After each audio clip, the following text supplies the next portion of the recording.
ఒక గొప్ప భక్తుడు అంటాడు, ట్రయల్ ఈజ్ ఎ టెస్ట్ అని అన్నాడు. ట్రయల్ అంటే శ్రమలు అనేవి మన జీవితంలో పరీక్షలు.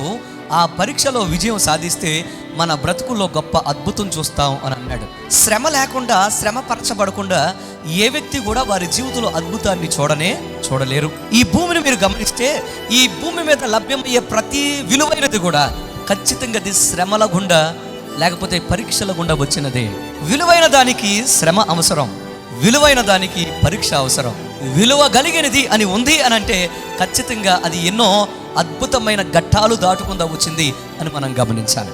సో శ్రమలు అనేవి మన జీవితాలకు ఎంతో ఆశీర్వాదం తప్ప శ్రమలు అనేవి మనల్ని నాశనం చేసేవి కాదు అని మనం గమనించాలి. శ్రమల ద్వారానే ఒక క్రైస్తవుడు ఒక అద్భుతమైన స్థితిలోనికి వస్తాడు. అలాగే శ్రమల ద్వారానే ఒక విశ్వాసి దేవునికి నచ్చిన రూపంలోని సంతరించుకుంటారు.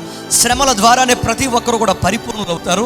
శ్రమల ద్వారానే ఒక వ్యక్తి తన జీవితంలో నిలబడి దేవుని కుమారుడిగా, కుమార్తెగా ఆయన రూపంలోనికి, స్వరూపంలోనికి మార్చబడతారు. శ్రమ లేని క్రైస్తవుడు లేడు. శ్రమలు మన జీవితాలకు బహుమానాలు. శ్రమల ద్వారానే ఆశీర్వాదం